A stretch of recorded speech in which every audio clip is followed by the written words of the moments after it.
It all begins with the main ingredient, the meat. But not just any meat, mind you. We're talking about beef skirt, carefully cut into cubes. This particular cut is from the underside of the cow's belly. It's virtually gristle free, has just the right amount of fat, and cooks to perfection alongside our beloved raw veggies. Next up is a key ingredient that often sparks a bit of confusion, the swede. Or is it a turnip? It's actually a swede. I must confess, I thought they were the same thing, and doubt I was alone in thinking that a swede was simply called a turnip here in Cornwall. But a swede is larger and yellow, while a turnip tends to be smaller and white.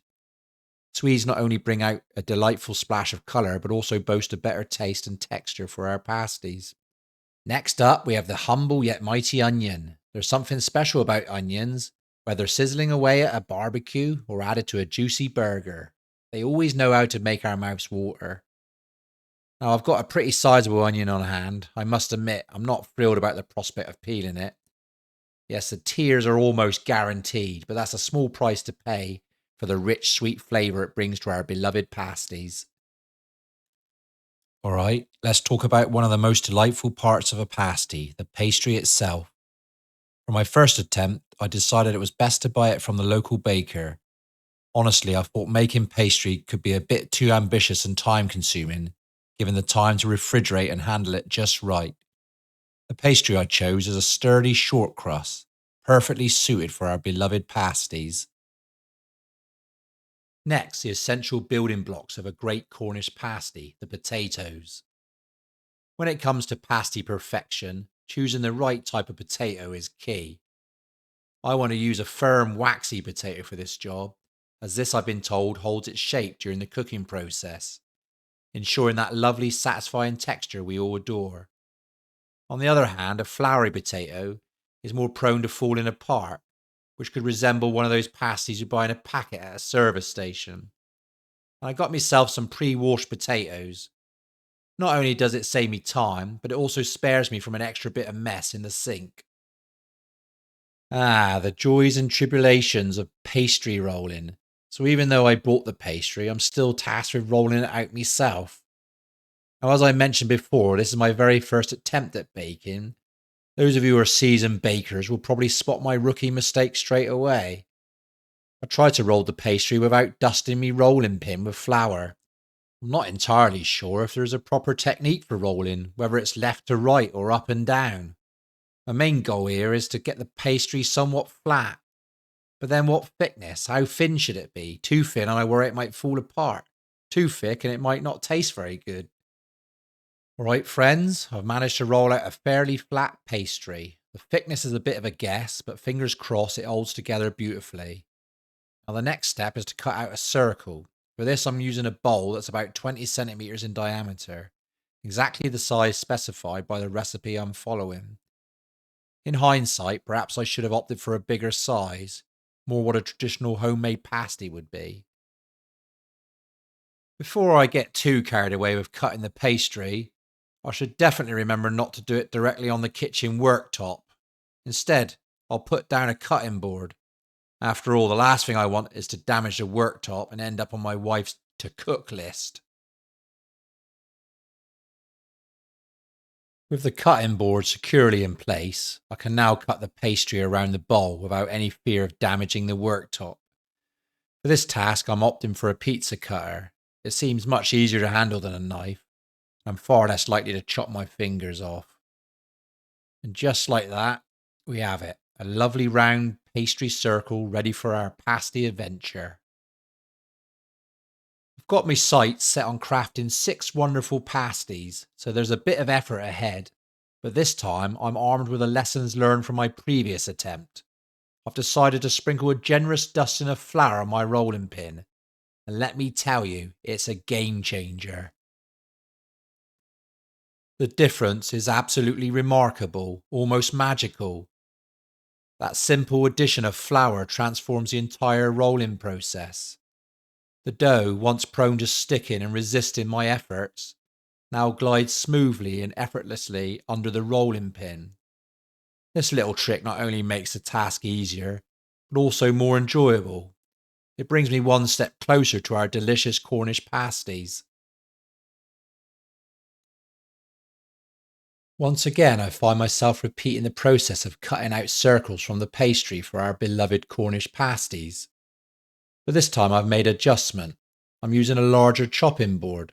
Let me tell you, it's made all the difference.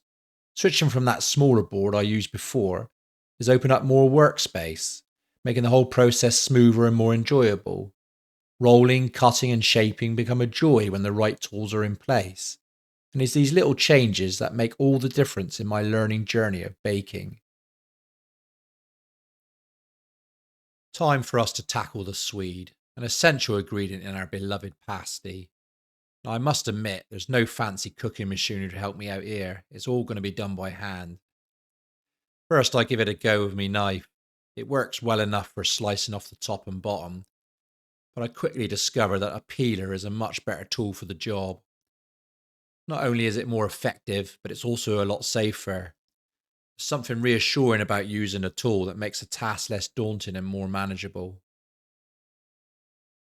I won't sugarcoat it. I find the job of peeling and chopping the Swede a bit cumbersome and awkward at first. But like with anything, a bit of practice can work wonders.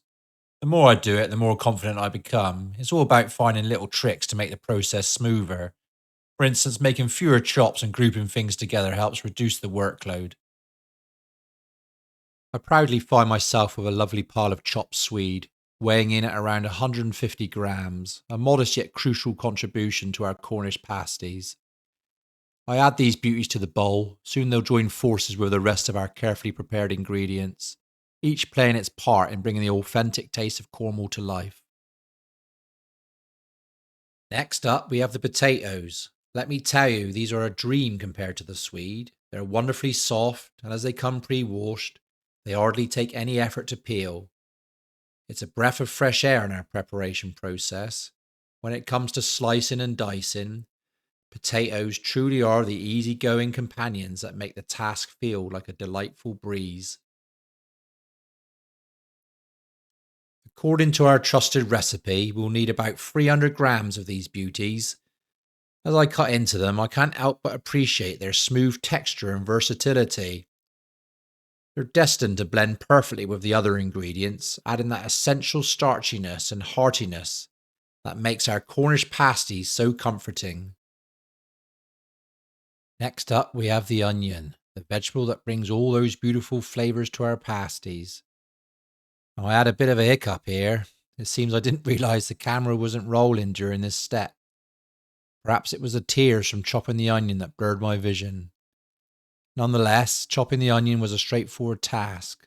I used about half of it for our recipe and safely tucked the other half along with the Swede in the fridge for another adventure. So I've sprinkled in a pinch of salt and pepper, about a teaspoon of each. Feel free to add as much or as little as you like, according to your own taste. Just remember, it's easier to add more later than it is to take it away after. Estimating the right amount of filling can be a bit of a guessing game, but fear not, I've got this. I'm going to carefully place the filling on one half of the pastry, leaving enough room to fold the other half over, creating that beautiful iconic pasty shape. Now the crimping. This is where the magic happens, and if we don't get this right, well, we won't have a pasty. I've watched a few videos on crimping, and it all seems fairly straightforward. But let me tell you, getting the hang of a good crimping routine is trickier than it appears. Those seasoned pasty makers make it look like a breeze. For me, though, it feels a bit awkward. But hey, this is my very first attempt.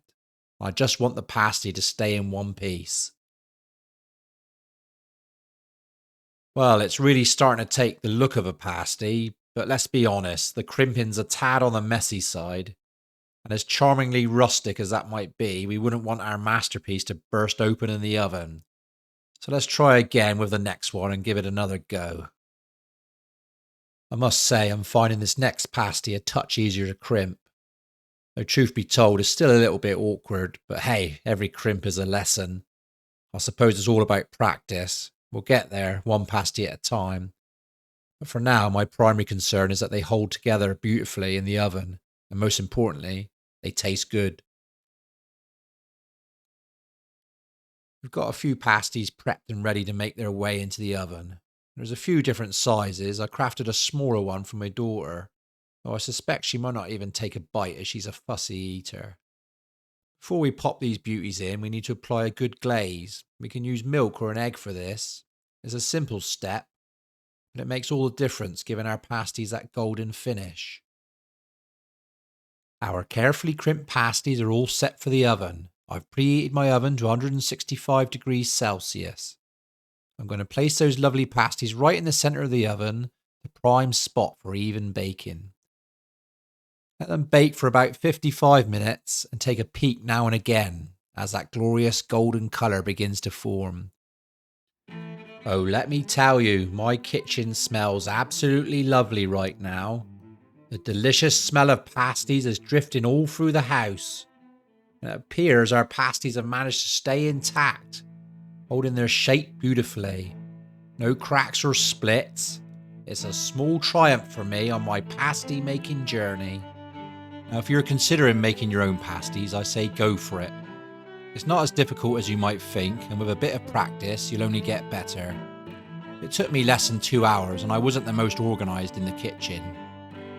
When all said and done, these homemade pasties probably cost about half the price of those you'd buy in a shop.